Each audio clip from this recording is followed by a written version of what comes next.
All right, everybody, welcome to today's Seven Figures Club podcast. Today's guest is Warren, and I want to say your name right. It's Warren Coughlin, correct? That's right.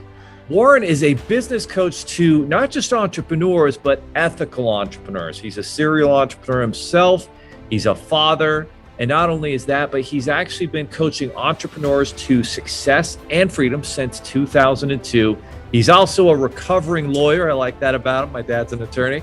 A serial entrepreneur, a former college professor, as well as an actor. Boy, we're going to have to find out about his acting gigs. And he's a theater director. That wide array of experience has given him the ability to have an amazing perspective on leadership, success, effectiveness, and fulfillment. Welcome, Warren, to the show. Thanks very much. Great to be here, Leo.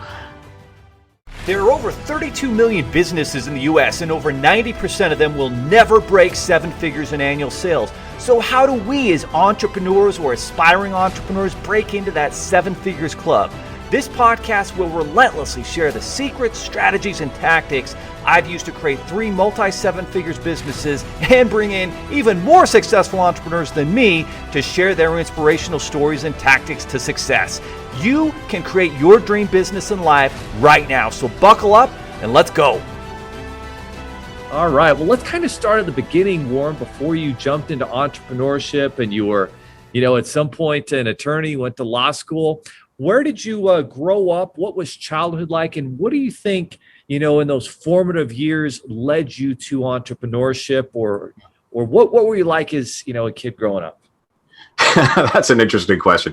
So actually, my story starts at birth because I was supposed to die. I was given 0% chance of survival. I was the second person to live through this weird congenital defect. Wow. And that actually is really relevant to this entrepreneurial journey because when I found out about that, it kind of stirred something in me. Like I got this gift I wasn't supposed to have. And so what am I going to do with that? So I looked around for how I could make a difference or how I could contribute. And that's why I've been in all these different environments, right? In law school, I thought, well, maybe I'll go into politics and, help society or, the pursuit of justice and that kind of thing. And then it was really, I found, fighting over an existing pie isn't as much fun as making a pie. And so then I went into entrepreneurship and academia, and theater was sort of, the transformative power of art. And it was really entrepreneurship where I found that sweet spot, because I believe entrepreneurship is actually one of the most powerful forces for positive social change. Entrepreneurs create, right? You create solutions, you create jobs, you create wealth, you create opportunity.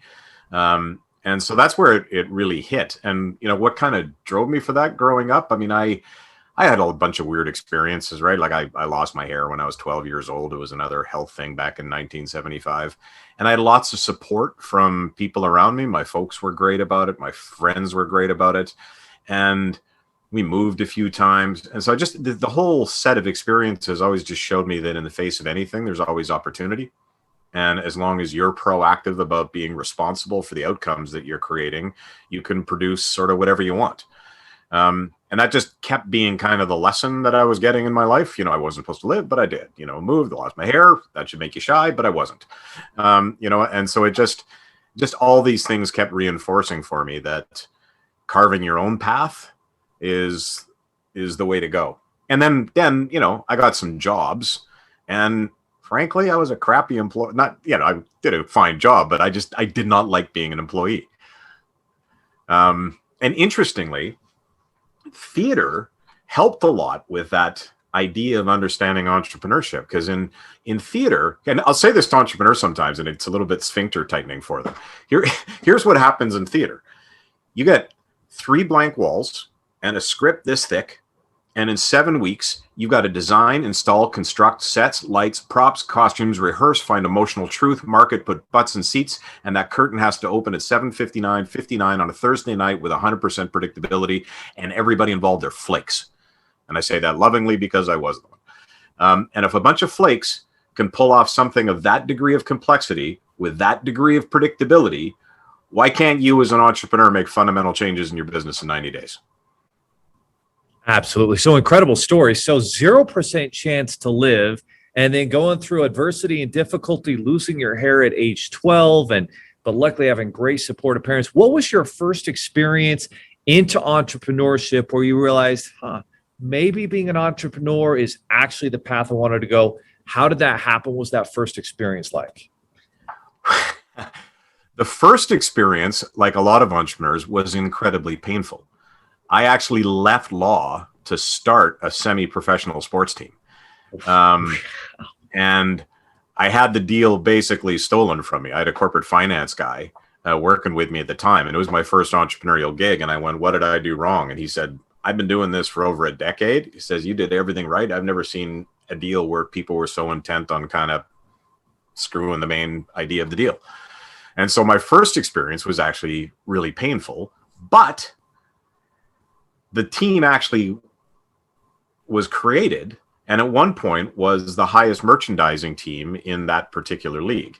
And so what it did is it said to me, my idea was right. My marketing idea was right. My branding ideas were right. The marketing concepts, the business model I put behind it was right. And so even though it was a loss, it to me validated that, no, this is actually kind of cool. I think I've got some ability to actually make this happen.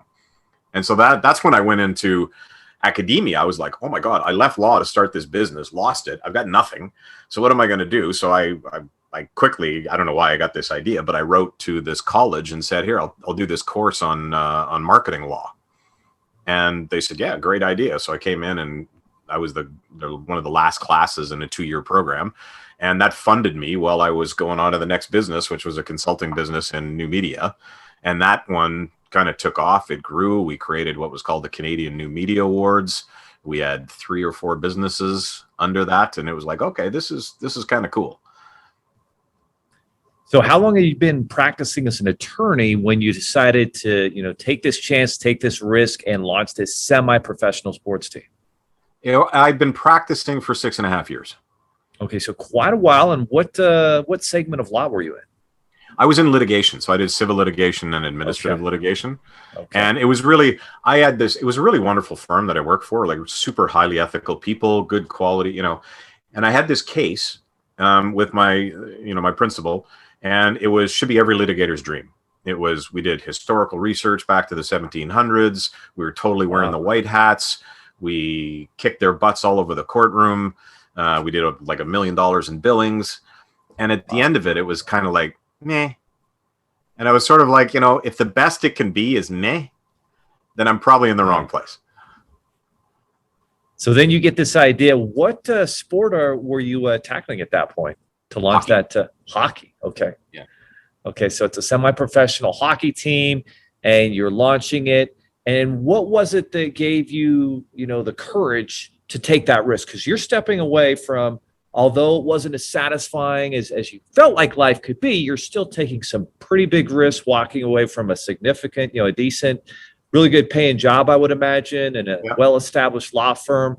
So what was that decision process like? And we have listeners out there who are in your position, the position you were in, and they're thinking, why do I take the leap? Where do I take the leap? How do I know I should? What was your decision process like?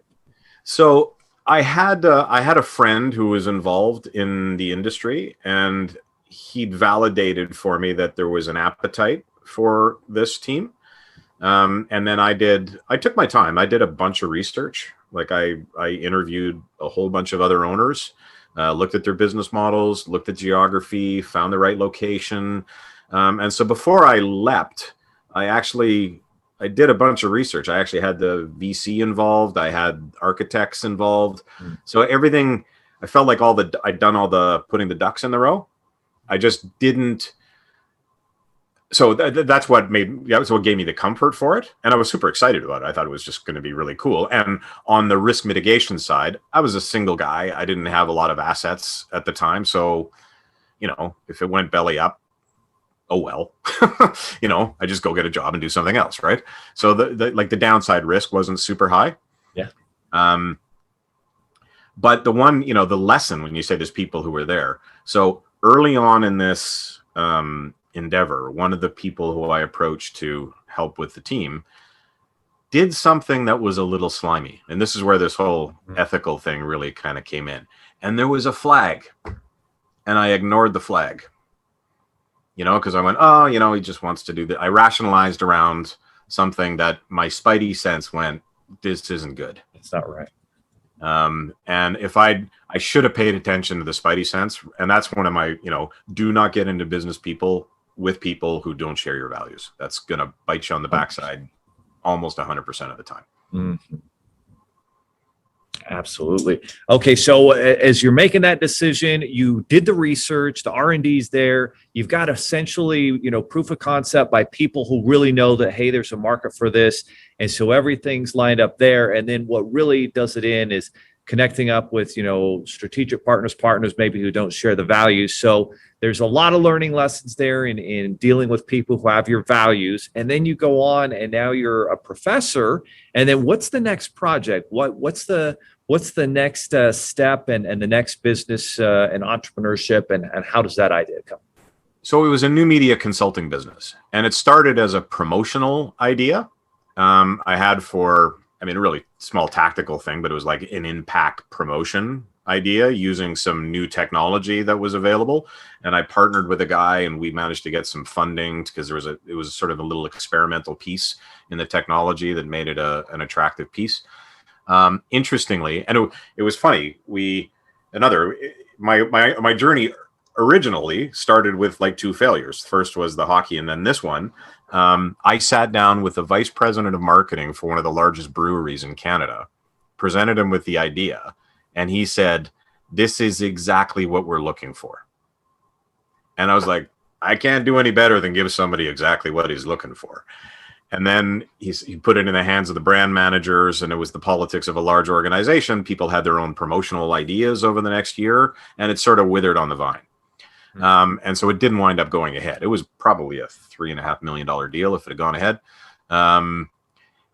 But again, it was sort of like, okay, so we did something really cool that had some market validation, but we just didn't understand the sales.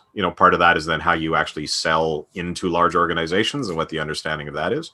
Yeah, and so my partner and I started doing some consulting, and then we partnered with some other guys who were doing some consulting, and we actually became one of the premier new media consulting firms in at least Ontario, possibly Canada. And then we created the Canadian New Media Awards, and we created a recruiting company specializing in the new media industry. And, that became pretty fun. Absolutely. So how did you grow and scale that? And what were some of the challenges that you came across? So one of my partners was really tapped into government sources. So we managed to get a lot of good government contracts. One of my other partners was well established in the new media industry as sort of a new media expert. So we leveraged his brand. He had another sort of online business. So we leveraged his brand to start to market and sell. We hired a really, really good account manager whose job was basically to hang out at one of the top 4 banks in Canada. And like, if he was in the office, we were like, what are you doing here? And he wound up, opening lots and lots of doors. So the first number of years were like super exciting, and growing. And a lot of the success came through relationship development within the industry, a lot of reputation management, that kind of thing. And then the big challenge happened when the dot bust occurred. Yeah. We were, again, really great lesson. We were very strategic, and we looked at that. I don't know if, for some of your listeners, or if they're younger, they may not remember this, but there was this dot boom era where people were just doing deals based on late 90s, vaporware stuff, right? And we were very conscious. We're not going to work for .com companies. Like, we work for Royal Bank of Canada, McGraw Hill, Harlequin Enterprises, like just sort of big brands who were playing in the new media space. And so because we knew that train was going to hit a wall with all the .coms. Like, we looked at I was the Luddite in the group. I wasn't the techie guy. I was sort of just a business analyst guy. And I was like, all these things people are pitching and raising money on, there's nothing fundamental underneath it. Like, that can't sustain itself. And that turned out to be true. What we didn't anticipate was that the big brands, when the dot bust hit, would also put on the brakes. And so that was the biggest challenge probably we encountered, was when the dot bust hit, everybody kind of froze, and all budgets and all decision making got kind of frozen. And so from one of the great skills I learned during that period was cash flow management. Like we were, for a period there, I was managing cash flow on a daily basis. And, that was super interesting. It was stressful as anything. Oh, sure. But it worked, right? Like that kind of like really, really focused, who gets paid, who doesn't, how do we did relationships with our suppliers where we, instead of what happened at that time, again, there's another one of those ethical lessons and where there's some benefit from it, I think. At that time, a lot of people were in the same boat and they started not paying their suppliers. And so suppliers were getting screwed. And like, it was called the dot bust for a reason. It was a painful period. But what we did is we said to our suppliers, we had a reputation of always paying on 30 days. And so we contacted them and said, we're going from 30 to 45. You will get paid on 45. And we paid everybody on 45. But we just had to extend that payment period out a little bit. But because they were getting screwed by a lot of other of their contractors, when we had a job, our work got moved to the top because they knew we were going to pay them on 45 days. We were good to our word. And we communicated it to them, right? And we also communicated everything that was happening to the staff. We did almost open book, like we shared with everybody what was happening financially. We owned a recruiting company. And I called the president of the recruiting company and said, some of our people may want to look for work, so they may contact you.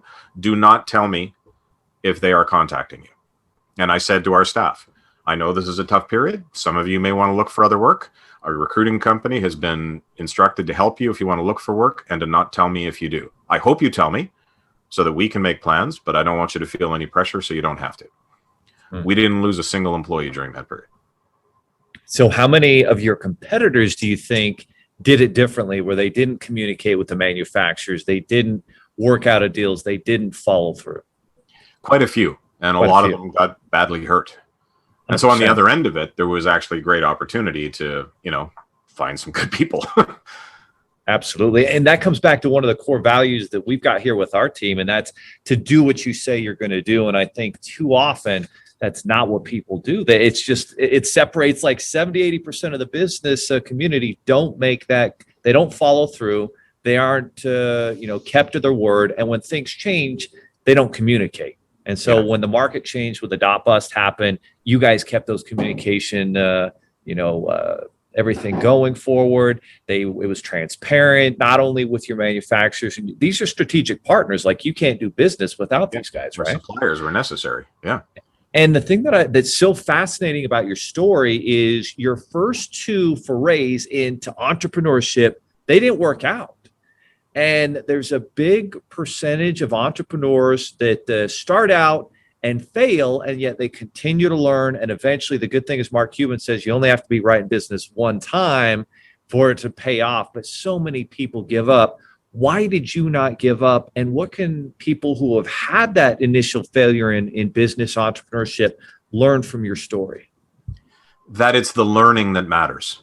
When I was teaching at the college, I would say to people, and I use this as an example. Imagine right now you have two job opportunities. One is you can go work for this agency doing, some design work, and you'll get $75,000 a year. Or you can come and work for me as a business coach. I'll pay you $40,000 a year, but that wasn't what I was offering. I was using this as an analogy, but I said, and you come to me with every single meeting I have with my clients, where you're going to hear every challenge of every CEO of every business on all these different industries, the advice I'm giving them to succeed, watching them implement it, and see how it helps. 3 years from now, which of those two jobs do you think you'll be further ahead in? The one with the opportunity to learn. Yeah. 100%. And so that's, when I got, kicked in the teeth a couple times starting, because I was young and I was naive and there was some stuff I didn't know. And each one of those things I took as a learning opportunity. I sat back afterwards and went, okay, what did I learn from that? I went to that corporate finance guy. What did I do wrong? Like, I wanted the feedback about where things went wrong. When I pitched that thing to the brewery, the beer company, it was like, okay, I gave the guy what he wanted, but that wasn't enough. So what I didn't do was I didn't help him navigate sort of the politics within a large organization. So that's something more I got to learn more about. And so I think it's just that, right? Like, if you assume you'll succeed before you have experience or knowledge, that's going to be luck. Which is great. Like you may have fluke into a fantastic idea and have the right relationships, brilliant. But Bill Gates once said, success is a lousy teacher. And there's that old saying, smooth waters make bad sailors. You've got to have a little bit of a rough ride every now and again if you're going to get there. Absolutely. I think it's what Gary Vaynerchuk calls a wartime leader, and you are a wartime leader having gone through that. And so now you're building this new media company. You guys make it through the .com bust. Now, how do you get to where you're at today, where you're helping and serving entrepreneurs and business owners? What was that process like where you transitioned from building the new media company and working with these massive brands to now really supporting entrepreneurs and business owners and helping them grow?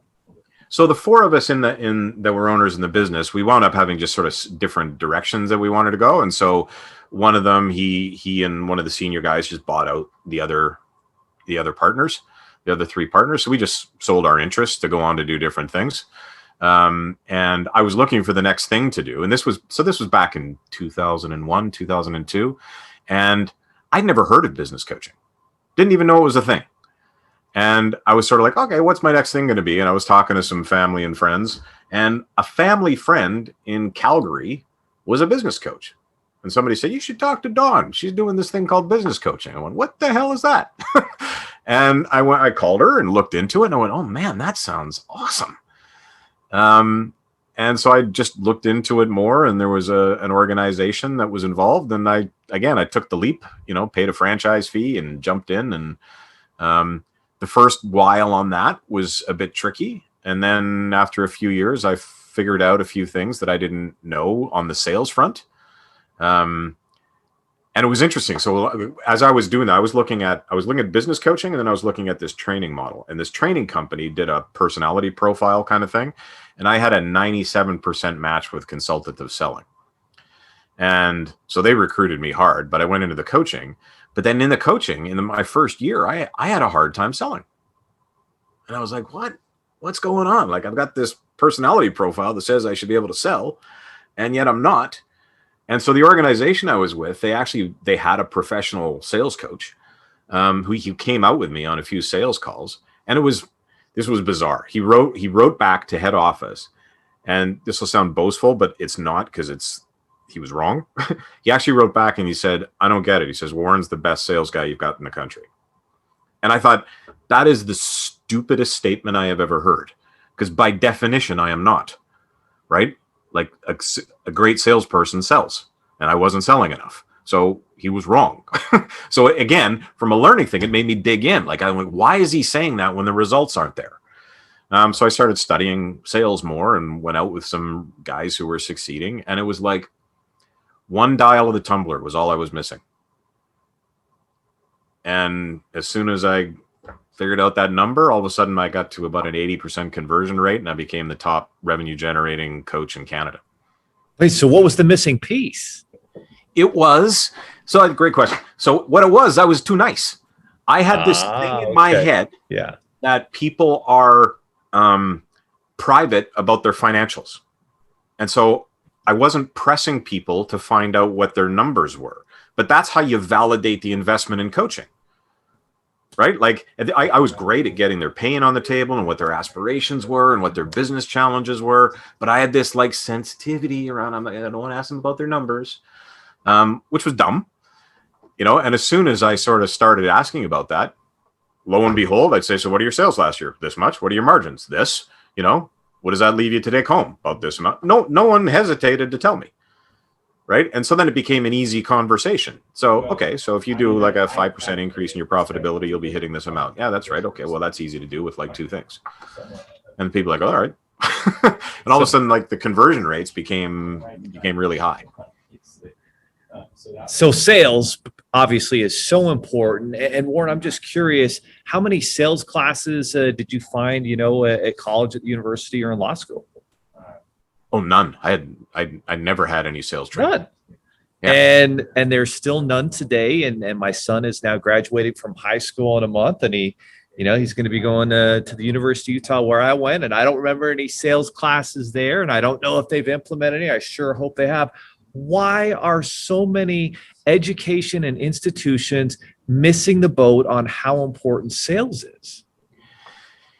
That's such an interesting question, because I did my undergrad in business. Like I went to business school, and there wasn't a class on sales. We had marketing theory and marketing strategy, but there were no sales classes. And I think it's, when I coach people on sales and teach them, I say sales is actually one of the most noble professions when done well, because my definition of it is professionally helping someone to solve problems.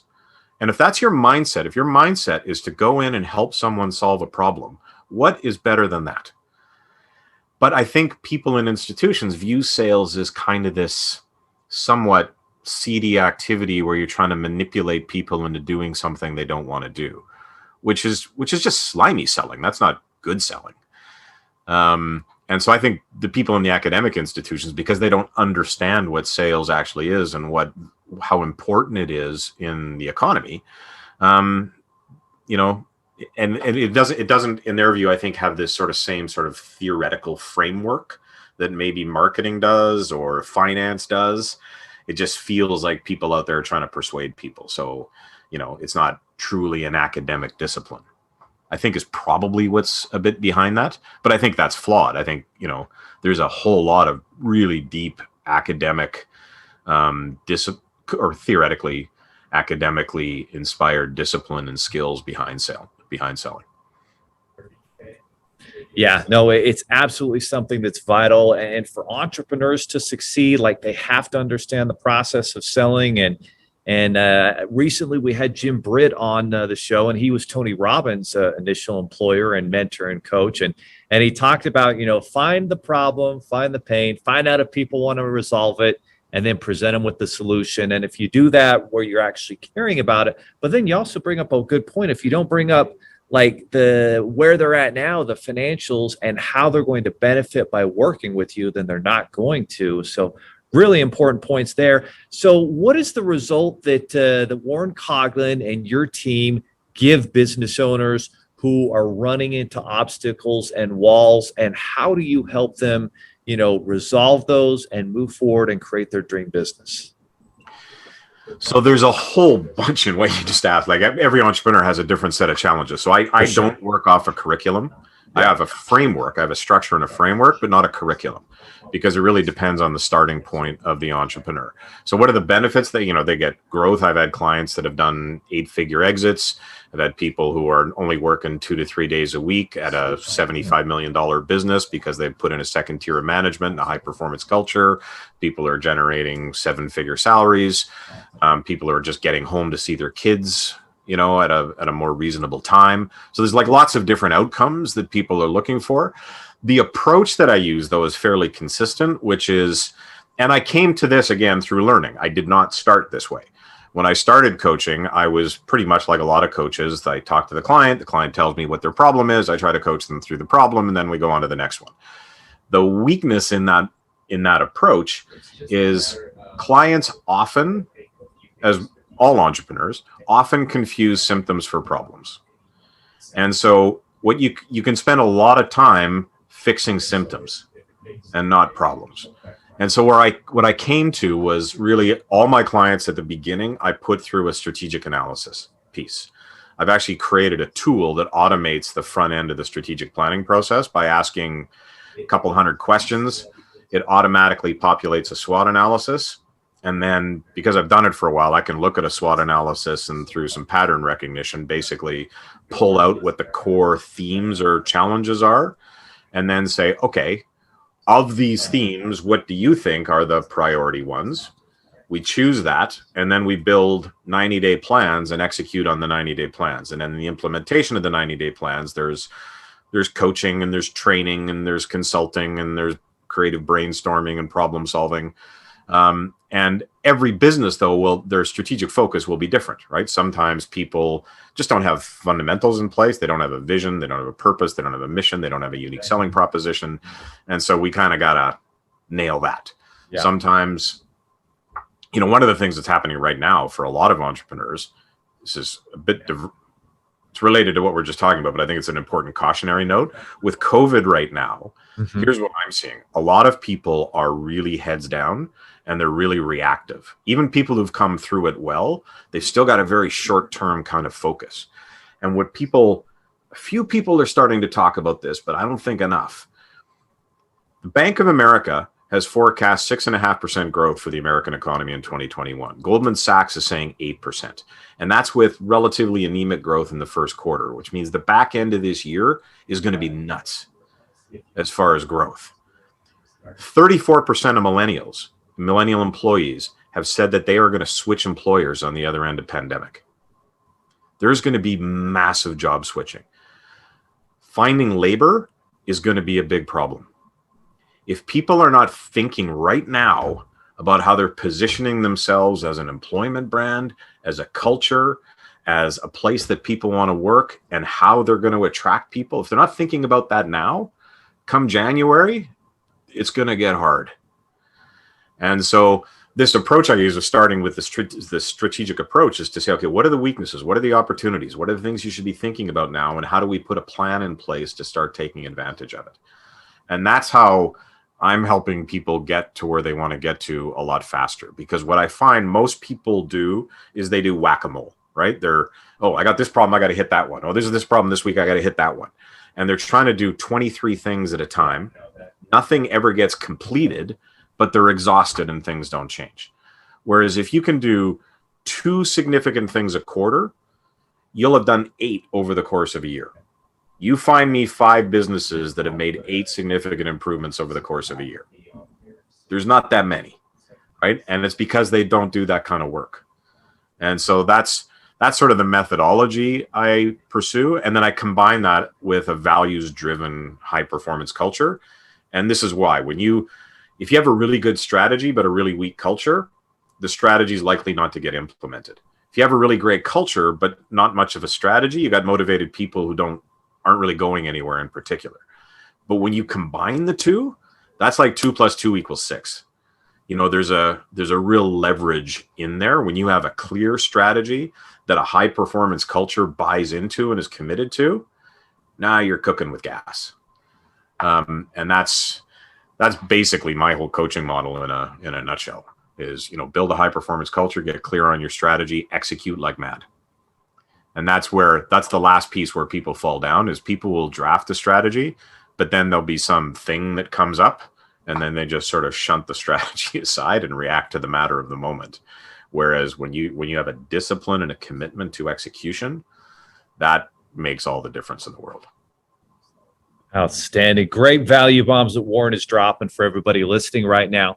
So one question I have is, what's an example of symptoms that business owners and entrepreneurs get confused about and think that that's actually the root of the problem? And how can they find the root of that problem? Or should they just be giving you a call? Yeah, that's the short answer.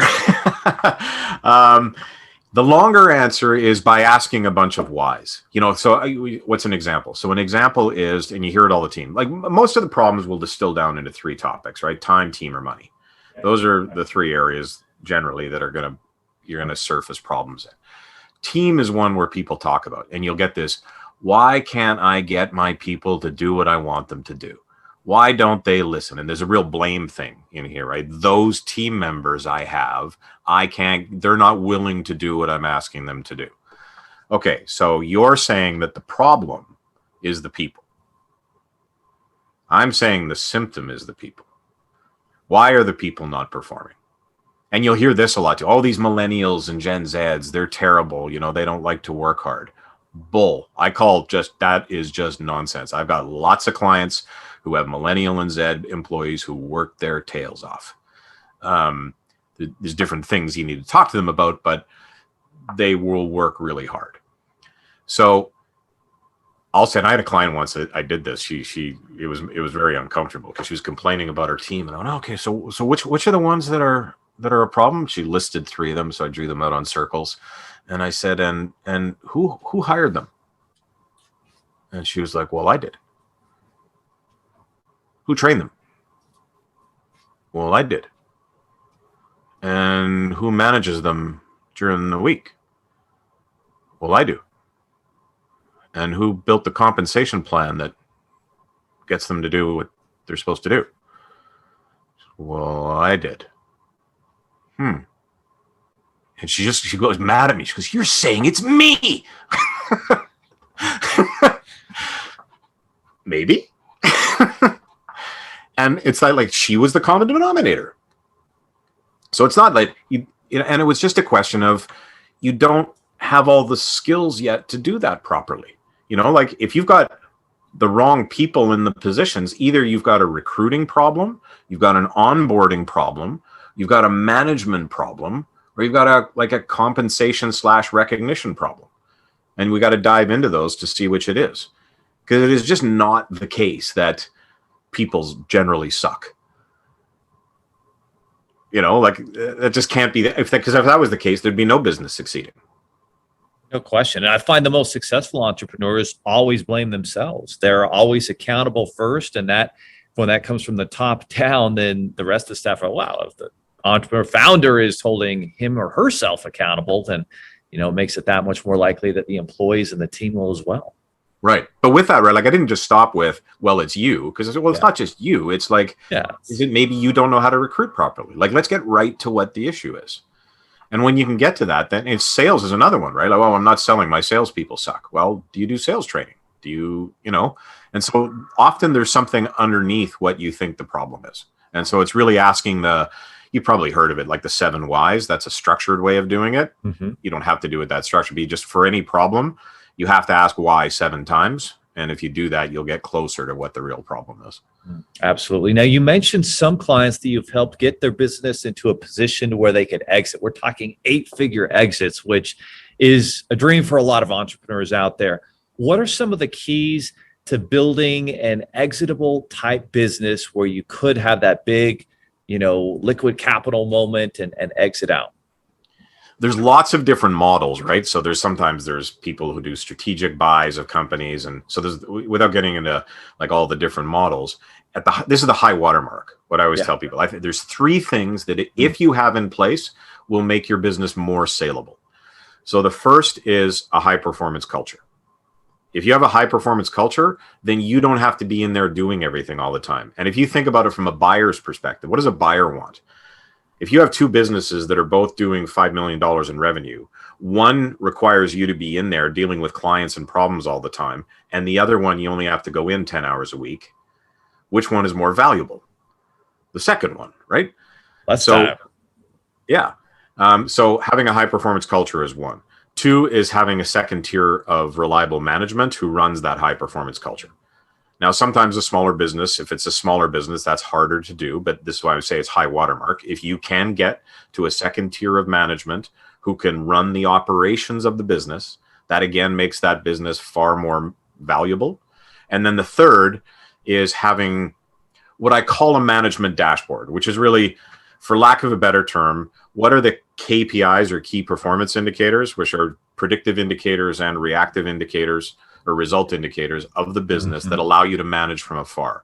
And a dashboard is sort of like the dashboard on a car. A light goes on, you don't know what the problem is, but you know that there is a problem that allows you to dig deeper. And if you have a good dashboard, you can be away from the business. And as long as you're getting the reports regularly, you're getting the early warning signs.